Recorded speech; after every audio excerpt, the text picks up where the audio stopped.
All right, cool.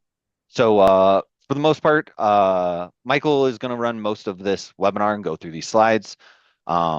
If you guys have any questions, like I said, put it in the chat. But just to introduce ourselves to everybody now, my name is Zach Taylor. I'm a consultant with BlueLink. I work with customers on a daily basis, whether that is implementations, help desk. Currently, it's been EPCIS in the pharma industry.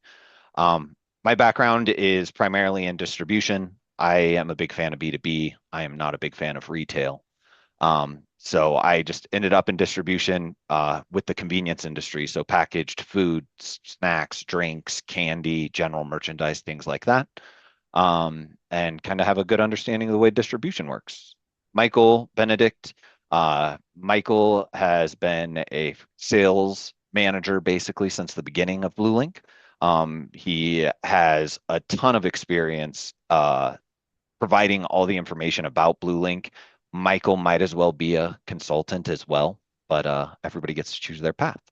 So that is a little bit about us too, and I will give this to Michael.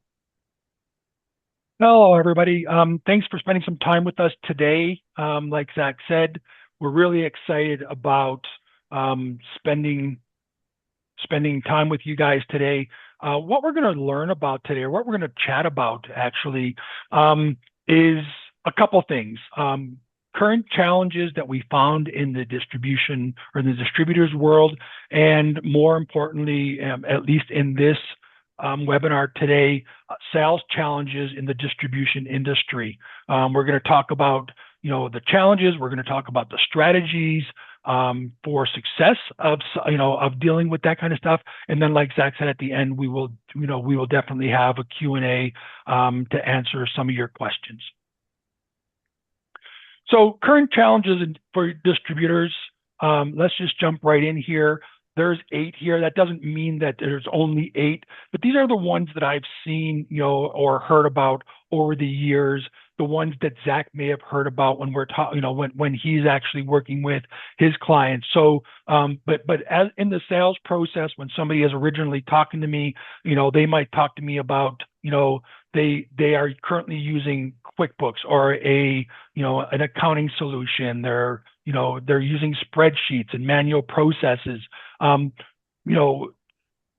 They need to be able to get out of that because they're growing, and manual processes are just something that they won't be able to deal with anymore. Older legacy systems. Think about the companies that have been around for 20 or 30 years. They're using old systems that are outdated. The tech's outdated. Some of these customers that I talk to indicate we can't even update our our hardware because our software doesn't allow it. Fragmented systems. I hear this all the time. Companies saying, we have a CRM and we have, another system that, helps us do shipping, but the product, they don't talk to each other. So communications, as an example, is important. Having a website that allows a customer to place a B2C order, but it doesn't get uploaded into your ERP, as an example. Customer satisfaction always comes up. Thinking about are our customers happy with us? How can we make them happier? Inventory management, real-time inventory. One of the biggest things that you'll probably see when we're going through the process today, or the webinar today, is real-time visibility, be it in sales orders or inventory management. One of the things that I'm sure that Zach hears all the time is, well, our current inventory is outdated, right? It's not up to date. So, if you have a website, as an example, that you have to upload your inventory in, or, BlueLink has a B2B, as an example, that, that information can automatically be passed. If it has to be pushed in, that's not real time, and therefore there's going to be a disconnect, as an example. Calculating commissions. On the sales side of things that we'll talk about a little bit today, being able to calculate commissions, talking about the different commission processes and models that can be done. And that sort of goes into poor forecasting, and recently raising transportation cost and profitability. We want to make sure that, our products that we're selling to our customers are profitable, or why would we be selling them? Okay, so, did you know? Just a thought, I was actually looking around trying to figure out information, for the webinar today and talking, and I came across a couple of interesting ones. So did you know that 84% of sales reps don't meet their quota on a yearly basis? And this could mean a number of things. It could be, challenging, or challenges in management and pipeline. It could be economic pressures. There's a number of things. It could be that the company just give the customer or the sales rep quotas that are not going to be able to be achievable. The average sales cycle in logistics or distribution is approximately 117 days.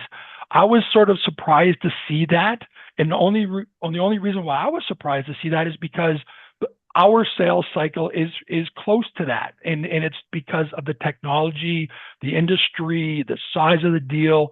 It's a sophisticated solution, that kind of thing. This was a really important one for me as a sales rep. Sales teams can save 20 to 30% of their time by automating routine tasks.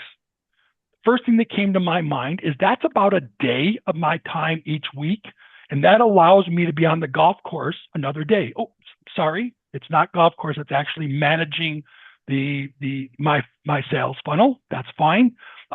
Companies using CRM efficiently, okay, it will allow them to save time in there also. So the first question that we have for you is, what's your biggest sales challenge right now? And I think that that's going to actually come up in a chat so that people can actually enter their suggestion. Yeah, you should see a pop-up on your screen right now with the bottleneck. And we also were told, if you guys have questions, please put them in the Q&A section at the bottom of the screen. That's just, the chat is disabled. So if you have any questions, you can put it in the Q&A down at the bottom of the screen. And then if you guys can go ahead and just make a selection here, it will just help us out.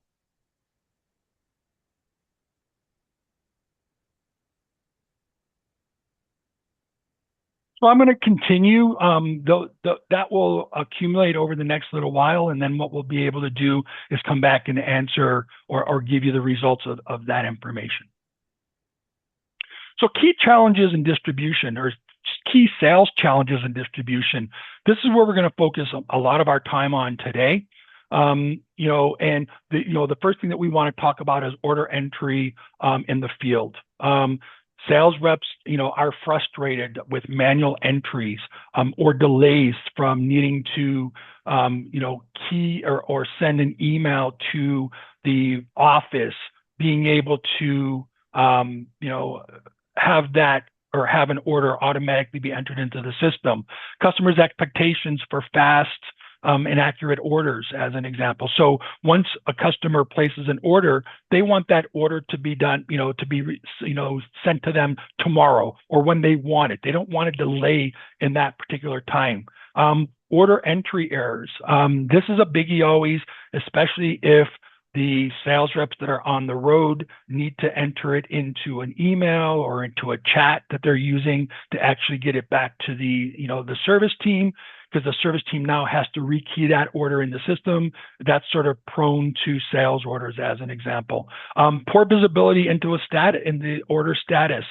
If I'm a customer wanting to be able to know that order is being processed, is it going to be on time? So the order statuses. Accurate prices for customers, really good one. Pricing, changes in some cases, depending on the industry, a lot. So, when I want to talk to, when I'm talking to Zach, as an example, on the phone, am I going to be able to get accurate pricing? Even better, can I get accurate pricing without needing to call Zach on the phone saying, what's that price? Okay. And the ability to pay online, in today's world, being able to pay when you're, submitting an order, for, your B2C, you need to buy something. That's one thing. B2B, Same thing. Customers are now prone to wanting to be able to buy product online or be able to pay for their orders online also. Inventory visibility, inaccurate inventory data. This is going to be one of those themes that we talked about earlier. Without accurate inventory data, overselling or out of stock, that hurts your customers' trust, right? So you don't want to be able to say, yeah, we have that product because the inventory that Zach has, as an example, is out of date. It might be from this morning versus this afternoon, and things have happened since then. If I say, yep, we have that product, being able to make sure that we can actually submit that document, as an example. Difficulty managing multiple warehouses. As a sales rep, do I know what's in warehouse, A, B, or C, or is it just a combination of everything, as an example? Poor demand forecasting. This is all about what do we want the sales reps to push, as an example, but also what do we want the buyer to buy as a result of the forecasting that we have. Commission management, let's talk about that. Manual tracking of commissions, lack of flexibility, calculation errors. These are all things that if you don't have a process in place or a structure in place, are going to cause issues. Delayed payouts. As a sales rep, there was, the worst thing to be able to do is say, yeah, I got that. I closed that deal last month, but now all of a sudden it's taking 3 months to get paid for that particular closed deal, as an example. That's not a good thing. Or even worse is, that deal was closed and they get paid, and then all of a sudden something happened to that deal. Okay. If you're doing it manually, high administrative costs or overhead. Think about how long it might take. If it's only one sales rep, probably not too big of a deal. If you're talking about a couple or 5 or 6 or 8, being able to manage all of their commissions, in an Excel spreadsheet or manually is pretty a difficult thing. And that's what would be the last one we're talking about here. Account and customer management. Prioritization of accounts, as an example. So what are we talking about with accounts? Accounts in the sales world, just so you know, are customers / prospects. Who we're actually dealing with, right? Consistency or inconsistency or poor communication with prospects. So if we don't have a good system to be able to provide us with prioritizing accounts or being able to determine, what I've actually spent or what I actually sent to a prospect or a customer, being able to know what I'm supposed to be doing. What do I have to do today? Clear, activity schedule. As a sales rep, I might be dealing with 5 or 8 or 25 or 50, depending on your industry, customers. Who do I have to follow up with today versus, tomorrow? And don't worry about following up with those guys that are supposed to be tomorrow, because you have to deal with the ones today, as an example. Reactive versus proactive account management. A really good thing, as a good sales rep or as a sales rep that has a good CRM, being able to know that that Zach is going to contact me. If Zach contacts me, it's for a reason, versus Zach contacting me and he starts asking me a question that I didn't know about. So reactive, versus proactive is all about knowing what's coming up and being ready for it, as an example. Missed opportunities. This is more about, the sales management team to be able to make sure that, the opportunities are being managed. Lack of visibility for managers, as an example, would be things like not being able to know that Zach missed a call today, right? So that's important for the industry to actually be able to deal with that kind of stuff. Margin protection in pricing controls. So, there is, making sure that customers have, real-time pricing, as an example, or real-time margin visibility for sales reps. If a sales rep, as an example, has a sheet, or if they have to call, in to get a price for a specific product, as an example, they might not know what that particular margin is in the system, or a sales or a customer who's trying to place an order doesn't know what the real pricing is if it doesn't get automatically updated in the system, as an example. Poor use of pricing tools, same idea here, making sure that the tools that you're using internal to your ERP, will allow you to manage, the prices the way that you want them to be managed, as an example. A lot of the customers that I've talked to over the years say, you know what, it's easy. We're just going to do cost plus. For those that you might not know what that is, just really quickly, there's a specific price that comes in. We're going to mark it up 3%, and that's going to be the price. Well, that's good for some products, but what about those products that might cost you more to get the product into your inventory, as an example?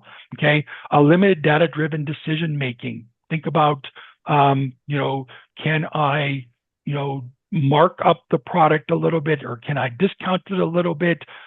Those are things that you want to be able to manage or deal with in the system. Need for rules that empower reps to, without eroding profits. We're going to talk about that here in a few seconds, but think about the ability for a rep to say, you know what, I have a limit that I can actually negotiate with Zach. And if I go past that limit for some reason, the system is going to say, nope, you can't do it. But I really need to do it. So I call, Samantha or whoever is my manager and say, Sam, I really need to deal with this. This customer needs this for this reason, and then they could override it, as an example. So, being able to have those tools in the system are really important. Strategies for success. Okay, so what we're going to do here is we're going to talk about the ways to deal with the specifics of some of those issues that we just had. Okay, so let's start off. First thing is we're going to talk about commission models.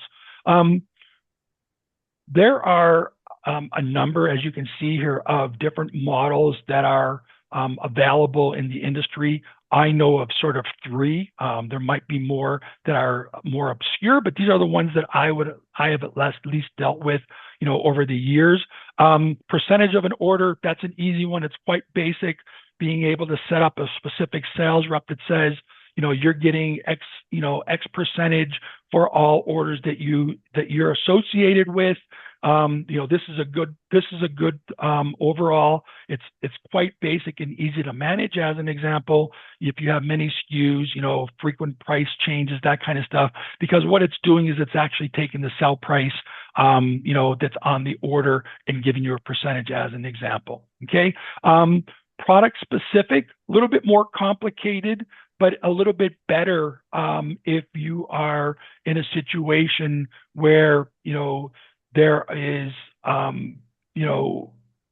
margins that are not similar, as an example. So you have one product that's a high margin product versus another one that's a small, and they're both on the same order. This kind of model or commission model allows you to, have a different margin for that specific larger margin product versus a small one, or different commissions, as an example. Okay. It's also good for things like launching product, right? So if you want your sales rep to actually push this particular product, maybe you give them a good, maybe you actually give them a good commission on that particular product versus anything else. Or slow movers. Oftentimes I've heard that there's, that in the distribution world, somebody says, well, we haven't moved this product in months or years, as an example. Let's try to get it off the shelf. Well, how do we do that? Maybe you actually give a better commission rate for that particular product to get off the shelf, as an example. And tiered, I don't hear this as much, but sometimes I do. Tiered is more about the ability to give or have a tiered commission structure based on the order as in itself. So there might be a quota that the rep has to make for a specific order, or they might have to get over a specific order. And if they do, then they get a better tier. There are some solutions that can do this, this automatically, as an example, in the ERP world. Should commissions be paid on profit or on total selling price? This is a really interesting one, at least for me. I've had many discussions with my internal colleagues trying to talk about what do our customers deal with in this case, and there's pros and cons to both sides, right? Profits or paying on profits, and incentivizes, the sell or the reps to sell by profit, right? It discourages, unprofitable sales though, right? It prioritizes higher margins. So what they're doing is they're trying to sell that. The risk, they might not want to sell those products that are less profitable, as an example, on the profit side. On the selling side, there's pros and cons there too. It's easier to understand, once on an order that has a percentage for a specific sales rep, because it's just easy to calculate what the percentage is across the board then. But the reps might decide to do deep discounts if you don't have anything to control that, as an example. They might sell higher volume products, but with lower margin, as an example. So that's kind of stuff to think about in there. Should commissions be paid on invoice or on paid? Again, one of those things to think about. I don't have the pros and cons there, but let's talk a little bit about it. Reps get paid sooner. That's a pro, at least for the rep. Okay, but what happens if that customer doesn't pay? Then on invoice, then you have to actually back it out, or you have to deduct it from his next paycheck, which is not a good thing for you and or the rep. Okay, reps prioritize closing deals over qualifying them. So, Zach says, I really need this product. And you say, here it is. But then Zach says, well, I really didn't need that product. We didn't talk about what you really needed it for. Now you're returning it to me, and now we have to worry about the commissions that we actually paid on that product that was invoiced. When paid, it is harder to manage when something is paid, or when the invoice is paid for commissions, okay? But there's less risk to the company, of course. But the downside to that is the rep doesn't get paid until. So now I've actually heard on a number of occasions or historically that sometimes, what will happen is it will be the rep's responsibility to actually make sure that their customers or their contacts are actually paying. So this is just a little scenario that we put together talking about multiple sales reps on the same order. Any good ERP is going to allow you to have, assign multiple sales reps, and it could be by default, or it could even be by a particular sales order. So I just wanted to give you a quick sort of scenario that we were talking about in the system. So think about, there's 3 sales reps or 3 people on this particular order. The territory manager, this particular person, he has that relationship with the customer. Okay. There's a product specialist. Sam's the sales engineer, as an example, and an inside sales rep. That's the person who's going to be putting together the quote, or he's going to be putting together the sales order and doing the follow-ups, as an example. So, think about the ability to actually have different commissions for these different reps or these different people. You'd be able to assign them to that specific order. And then what happens is when the order is to be paid commissions, it can automatically break it up. So another one that I was thinking about when I was looking at these slides earlier today is there could even be a fourth one. I've heard historically where the sales manager of the company might get a little percentage of every order that goes through as part of his compensation. So maybe you even have a Rep D that gets 1% as the sales manager across all orders. That kind of stuff can be done in good ERP software, in good ERP solutions. Mobile order entry. Now, we're talking here about B2B. We're not talking about B2C customers that they're actually going to a website and placing an order. We're talking about the B2B customer, your customers that are, B2B, that want to be able to place an order without needing to call or talk to a sales rep or to a service team.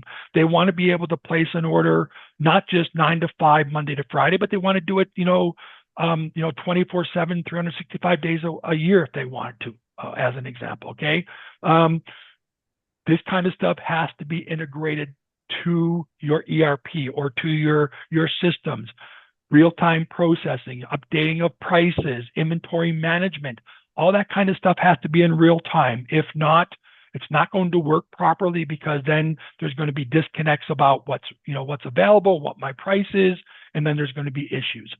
You also don't want to have to get a number of orders that the customer service team has to enter into the system because they got an email that says, oh, there's 2 or 3 or 5 orders sitting, from your B2B portal waiting to be keyed into the system. Okay. Also, being able to have a sales rep when they're on the road, when they're in front of the customer, look at products, being able to see, well, we have that available, being able to look and see what the price is for that particular customer, being able to negotiate a little bit and adjust the price within limits. Okay. And we're going to talk about limits here in a few seconds. Okay. But also the ability for customers to submit payment online. Once I have, again, it's one of those things where the world is more automated than it ever has been, making sure that they can do that. So, what matters? Okay. Fewer errors, more efficiency, better customer experience. And, as a sales rep, everybody wants a happier customer because there's going to be more sales. The next question that we want you, or we would like you to respond to, is, do your sales reps have the tools they need to succeed? And we're talking about CRM, mobile access, inventory visibility.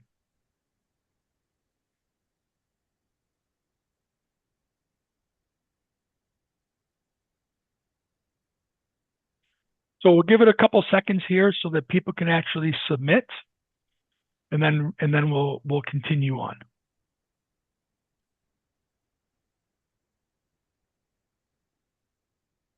Okay, Zach, what I'll do is I'll just continue, and then you can actually talk about it here in a little bit. Oh, there we go. Nice. Somewhat equipped. Somewhat equipped. Okay. Some people aren't participating. Always the case. Always the case, sir. So let's talk a little bit about CRM in general. When we're talking about CRM, we're not talking about organizations needing super sophisticated, CRM solutions. Any CRM, or most CRMs, I should say, are going to be usable. If there's an ERP solution, oftentimes they have their own built-in CRMs, which could be, good enough for what you're using. If you start getting into customers or sales reps that are outside, make sure that those CRMs are integrated. That's the biggest thing here. So what can CRM do for your sales reps? Or what this case is customer and account management. Think about managing the status of an order or of the account, right?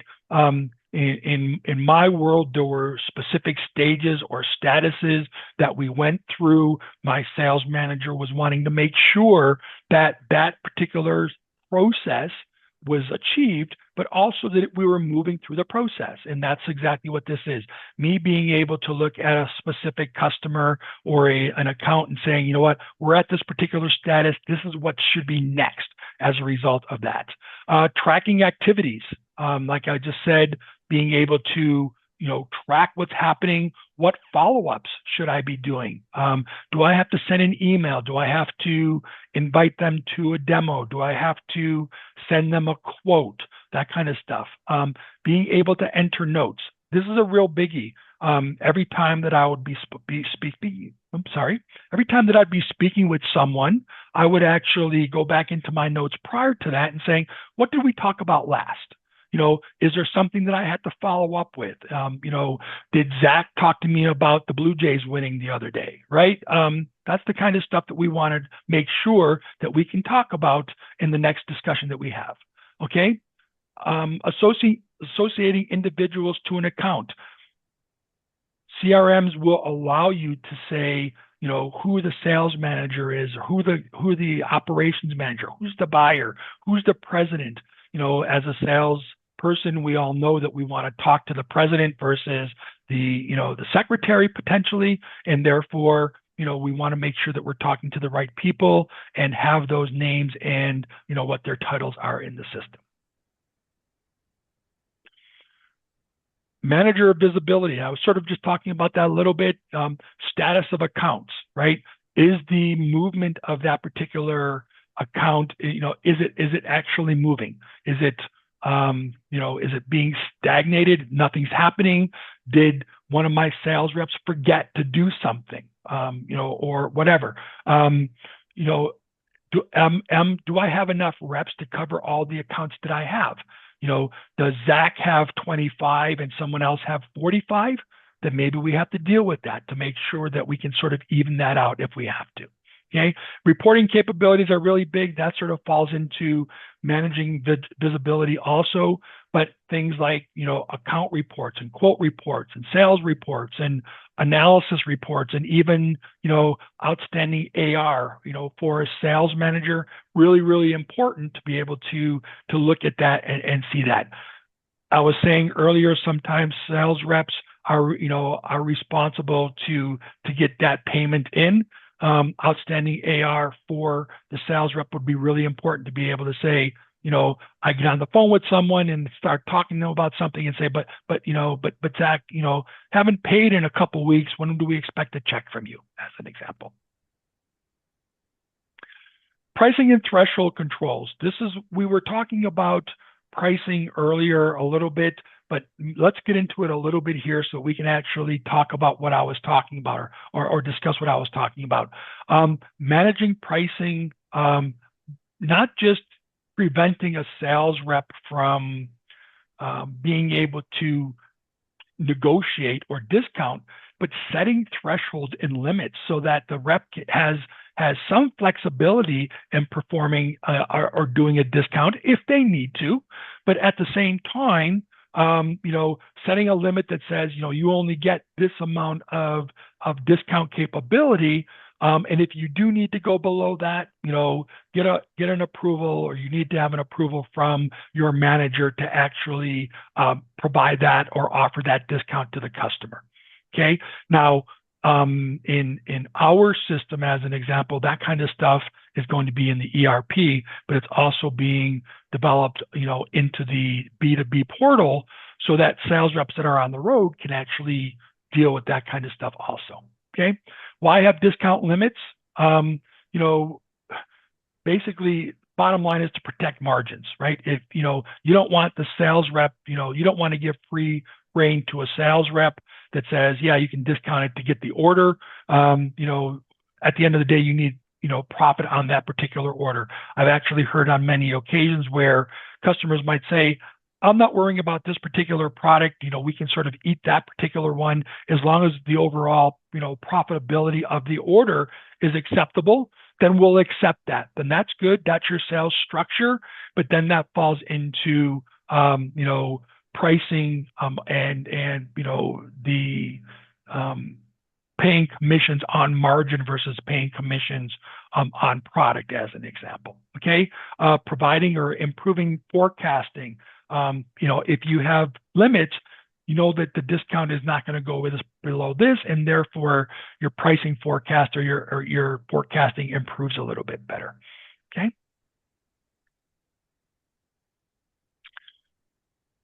Is discounting good or bad? This was an interesting one that I thought that would be important just to throw up here. I was actually doing searches about this particular one because I thought this was an important sort of slide or discussion to have. I'm a sales rep. But I'm also old school. So what happens is, I am I've always been sort of taught that, the product speaks for itself. The product's good, you don't really have to worry about discounting. But that's not the case for all products, depending on what you're selling. So I came across sort of 4 different phrases or 4 different statements that I thought might be beneficial for everyone listening and participating today. Discounting isn't the enemy. Undisciplined discounting is. That's a good one, right? If you're discounting because you have to, then that's fine. But undisciplined discounting, could just cause headaches to you guys as organizations. Sometimes a small piece sometimes a small price cut is the cost of winning a big opportunity. In BlueLink, what we would have done is we would have said, is it worth actually, giving a bit of a discount, because this customer is not just going to be a new customer, but they're going to be a customer that's going to help us in years to come. Okay, so that's the kind of stuff that we would thought about in that one. When reps rely on discounts to sell, they stop selling value.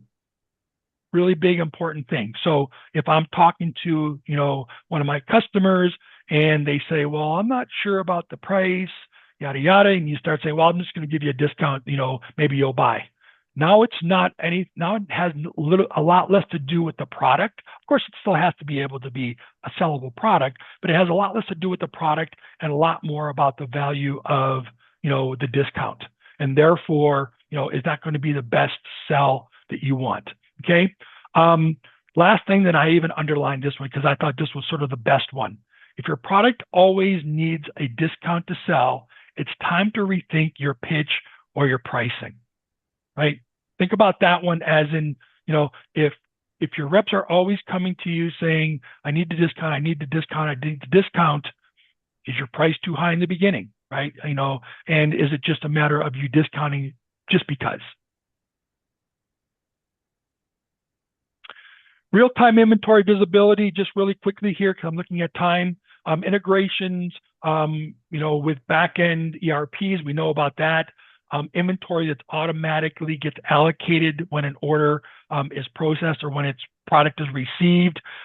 This kind of stuff builds customer trust, right? If the customer knows that they can see the product in your inventory and at the end of the day, it's going to be shipped when it's expected, that's always a good thing, right?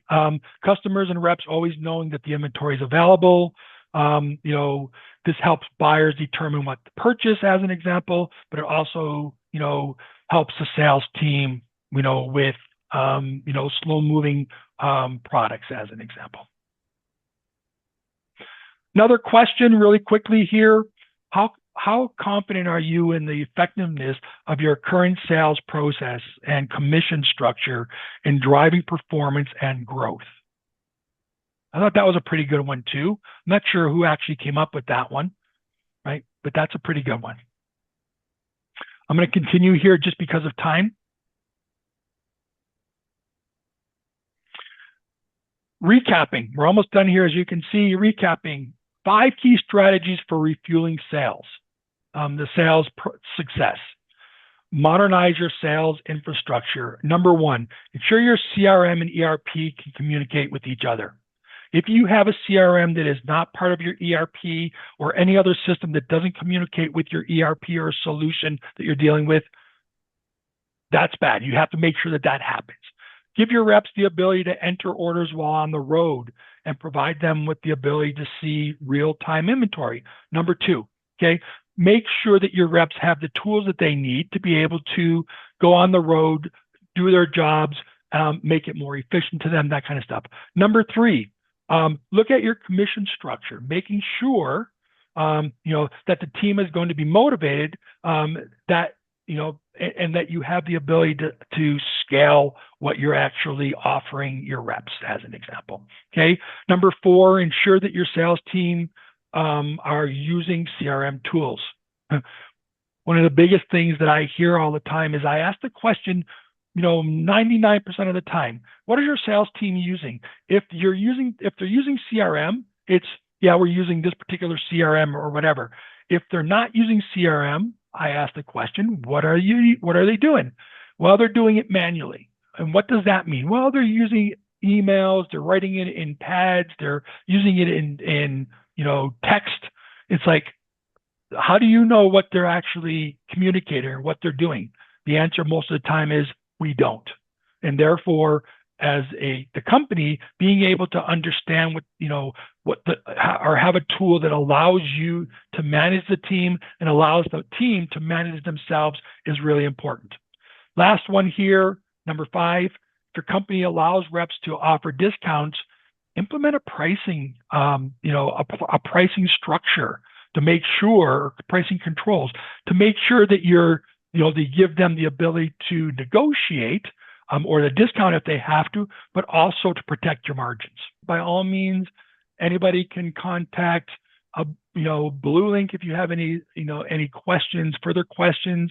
You can contact me directly. I'm sure that you can find me in the Blue Link environment. Call our service team. They can talk to us if you have any questions about what you heard today. I believe that you will be getting a copy of this presentation for your viewing pleasure if you wanted to view it. If not, hopefully we will see you in the future. And thank you for attending today. Thank you, everybody.